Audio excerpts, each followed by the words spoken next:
Salvete omnes.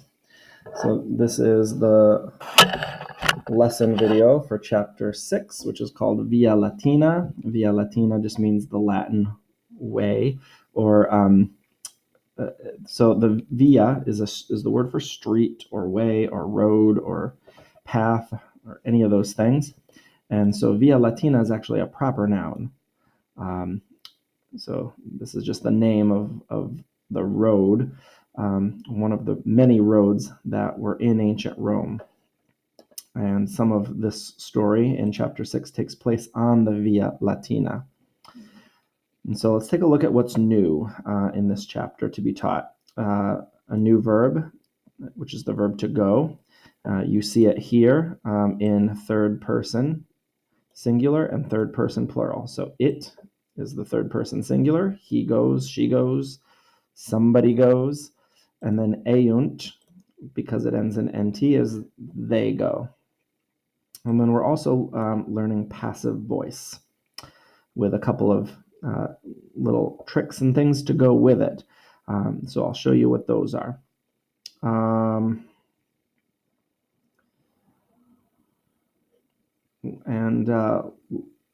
Let's switch over to this. Okay. And so the verb go is that you would find it here, you would find eunt here. So here she goes. And so there's some going happening in this chapter. Also in this chapter, you'll see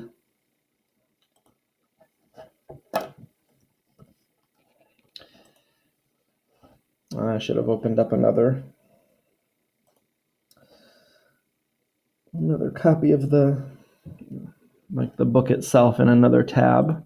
So I don't want to go away from the companion book. But you're going to see that in the last chapter, Julius was away from home. And so we're going to find out in this chapter where he's been. And so, while I wait for that to load, let's go back here. So that's simple enough, the verb go.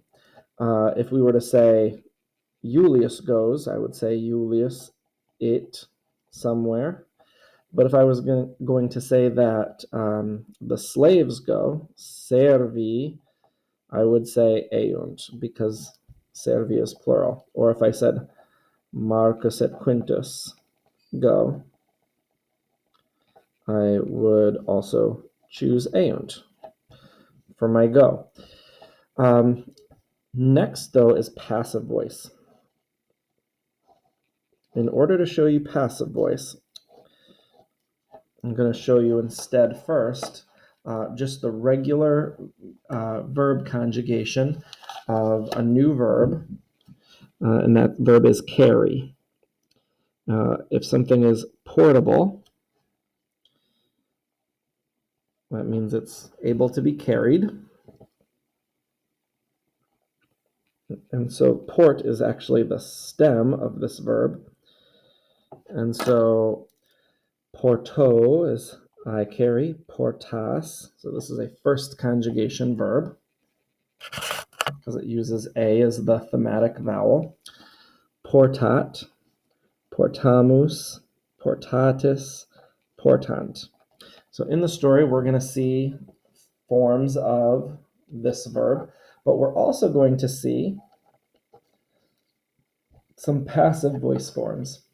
And so I want to show you what those look like. Now, actually, we're only going to use third person singular and third person plural for the passive forms. We're actually not going to learn these, not in this chapter anyway. And so what is the passive voice? So first off, all of these over here, all of the verbs that we've ever conjugated so far have been active. So porto is active. It means I actively carry. I'm the one that's carrying it. I'm doing it, so it's active. But if I showed you this version here, which I'm not going to, but if I did, this would mean not I carry, but I am carried. And portas means you carry. The form of the verb that lives right here in the chart would mean you not actively carry, but you are carried.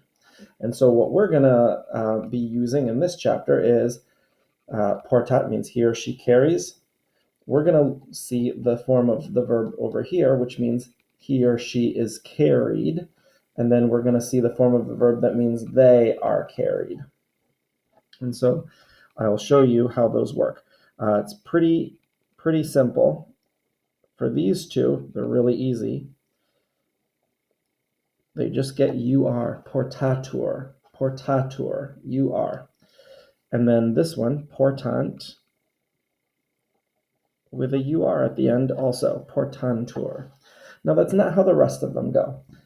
This form of this verb over here is not porto with a UR, portour. That's not what this is. It's not very far from what that form of the verb is, but it's not what it is. And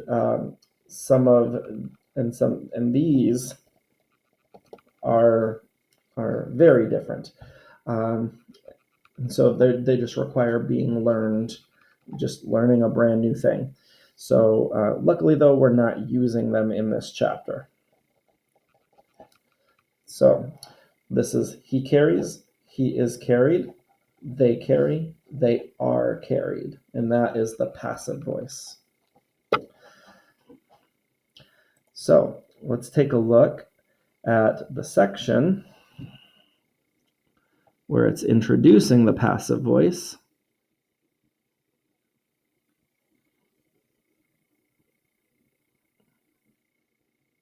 Where is that? Down here. And let's take a look at some of their examples that they give. We're going to look at their examples instead of having me make them up, because I want them to come from the book and I want them to use the words that the book will use. Okay.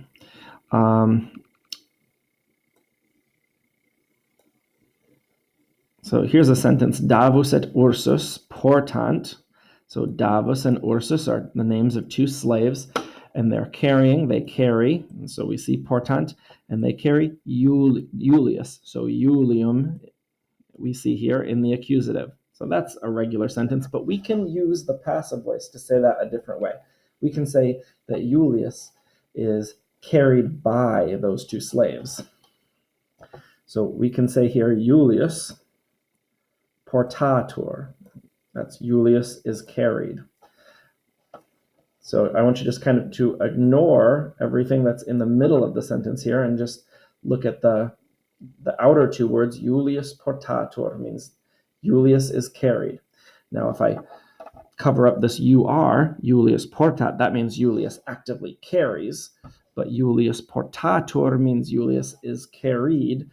And then this middle part here is something else that we can do in addition to the passive voice, because whenever we use the passive voice, somebody is harmed, something is carried, something is bought. We always are going to wonder by whom. And so another thing that we're learning in this chapter is to say by whom. And so the word by is either ab or a. Ab and a really are the same word. They're just two variations of the same word. Just like in English, how we have a or an, and they're pretty much the same word, except for an is for when the next word begins with a vowel, and a is for when the next word begins with a consonant. So a cherry, an apple. Okay, so similarly, a and ab depend on what does the next word begin with. So if the next word begins with a vowel, we're going to say ab. It's going to get an extra letter just like English. A gets an N, an extra letter, when the next word begins with a vowel. And so if it's by Cyrus, then we're going to say asiro without the B. But if it's by Ursus, whose name begins with a vowel, ab urso, asiro, asiro again, apuella, so by the girl. Now, one other thing to point out about the word a or ab is that it's a new preposition. And one thing we know about prepositions is that when we learn a new preposition, we need to stop and think, okay, what case should I use with that preposition? So what case does it look like urso with an O at the end and a macron is in? Or apuella, by the girl.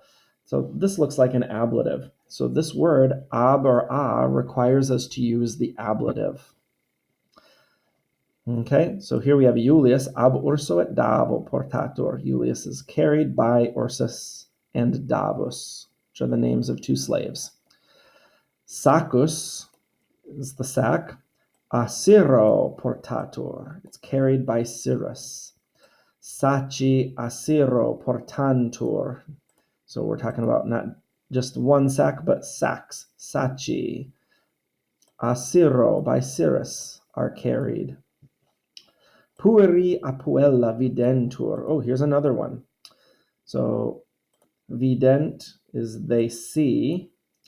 Videntur is they are seen. So what is this sentence saying? Pueri apuella videntur. The boys are seen by the girl. So there's another passive voice verb. Okay, active voice.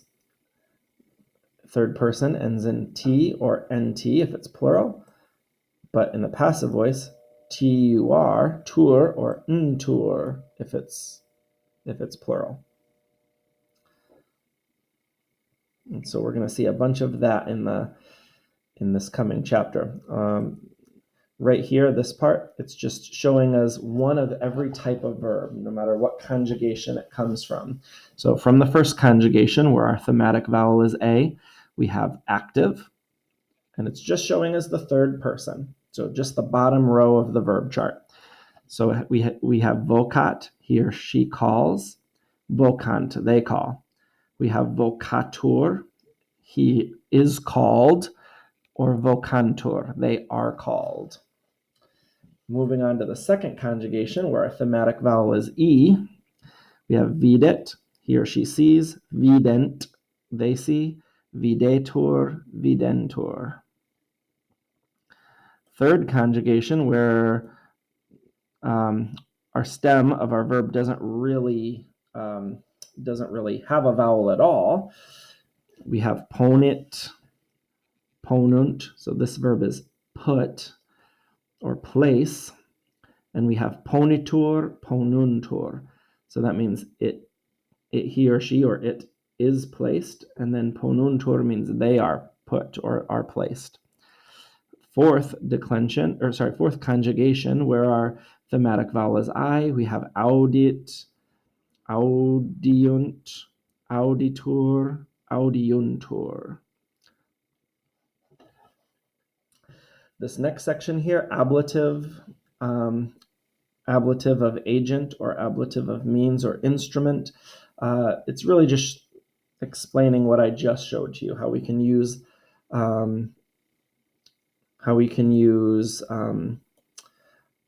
Marco, use the word and put a name in the ablative to show the agent or the means by which something happens. So Julia pulsatur. Oh, this is a nice example because we know this from a couple chapters ago. Marcus Juliam pulsat.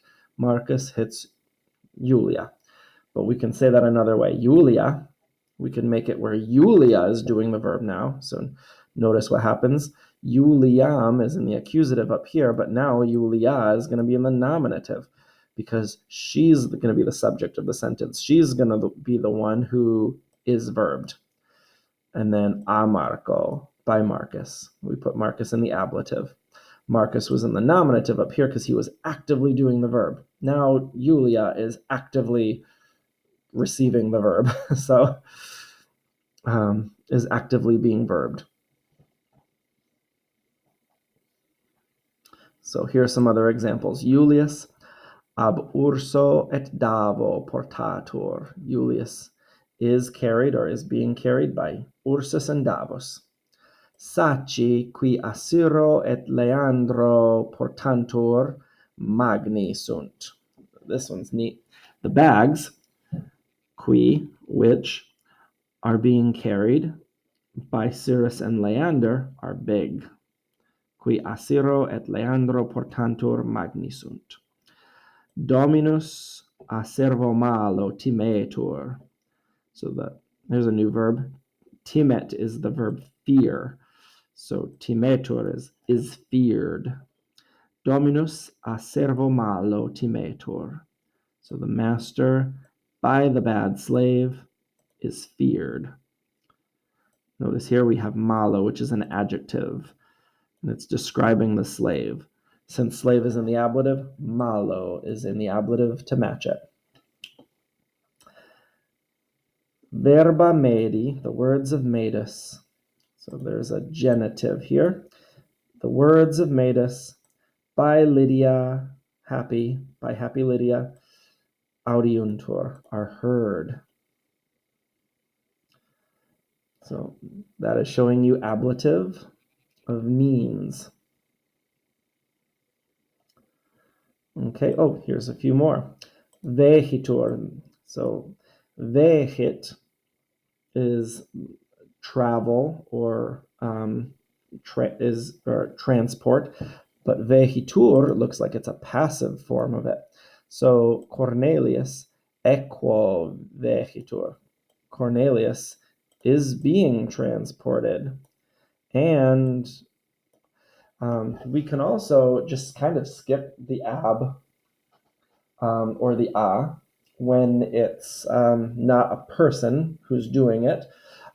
So we can actually just, we still put the thing in the ablative, equo, and this is the word for horse, but it's horse in the ablative, so it's by horse. Cornelius equo vehitur. So he is transported by horse. That's kind of the way to say he's riding a horse. Julius lectica vehitur. So electica is a lectica, actually. It's a long I. It's a macron on the I. Is one of those things that you see like kings being, when you see servants carrying a king like on a road in movies, that's a lectica. So Julius lectica vehitur. Now he's being carried by slaves, obviously, too. The lectica is not just doing it by itself. But if we mention the people's names, we'd want to say a or ab. And then Lydia verbis medi delectatur. So Lydia, by the words of Medus. So verbis, it's an ablative still, but now it's an ablative plural. So verbis, by the words, and then medi, that's Medus in the genitive, so it's of Medus, is delighted, delectatur. Lydia is delighted by Medus's words. Dominus servum baculo verberat. Ooh, there's a good sentence. The master beats the slave. So this doesn't have a passive voice verb in it. The master just beats the slave, but there's a word in the ablative, baculo, by means of a stick, with a stick. The stick is not a person, so we don't really have to say baculo. We can just say baculo. Servi sacos humeris portant. The slaves carry the sacks by means of their shoulders, so on their shoulders. Medus via Latina Romam ambulat. So Medus walks. Ambulat is walks. I'm going to talk about this in just a second. Another way of using the accusative. It just means he's walking to Rome and then Via Latina, put in the ablative, by means of the Latin road. So, or the name of the via, the name of the road is the Via Latina. And so he's walking to Rome by means of that road, along that road. Okay. And so that is chapter 6. That is what's new in chapter 6. Oh, I feel like I missed one thing. All right, I'll point this out. We have several new prepositions. We have ad, which you can pair with the accusative, ad vilam, to show where somebody's going to. Of course, you don't always need ad. You can just put places in the accusative as well, especially if they're proper nouns like Roma. You could just say somebody's going Romam, and that just means they're going to Rome. So you don't really need ad. Ante, in front of.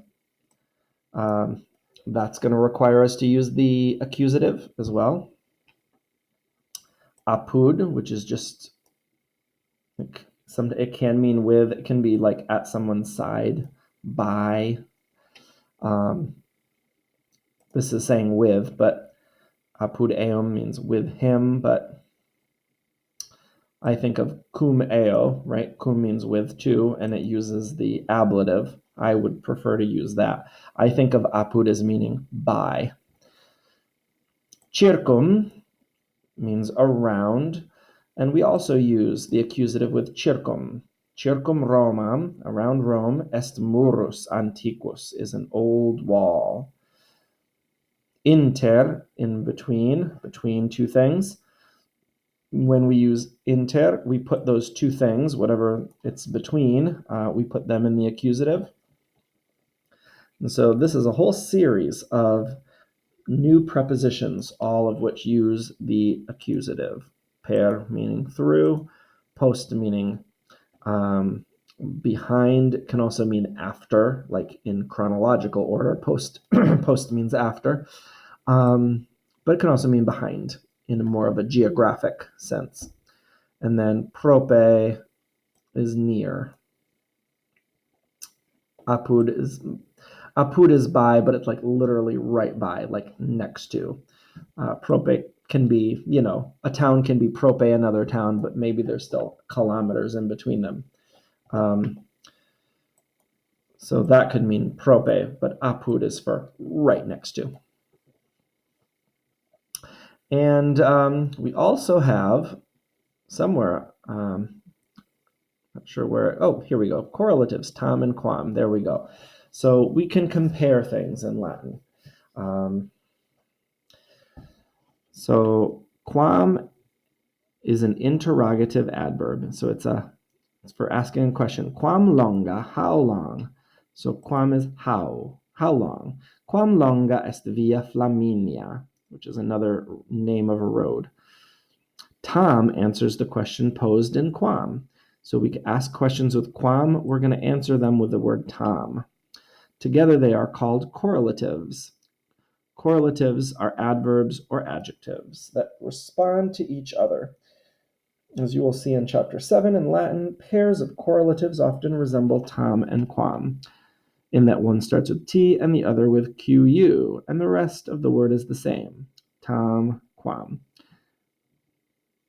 It's best translated into English as and as, so some examples would help. Quam longa est via Flaminia. Via Latina non tam longa est quam via Appia. So that means the Via Latina is not tam longa. So tam kind of means as, right? Tam longa is not as long. Est, there's our est. Quam, as the Via Appia. So that's what it means by as and as. It's not as long. There's our first as. It's not as long as some other thing. So we're going to see that in our reading as well. Something's not as long as something, or not as heavy as something. We're going to take a look at the sacks that the slaves are carrying, and we're going to see comparisons, that they're not as heavy as certain sacks are not as heavy as other sacks, or maybe the sacks aren't as heavy as the master is, because he's being carried too. And so you can go through this document also at your leisure, but hopefully that helps to make accessible the reading, and that will be the next video, will be the reading.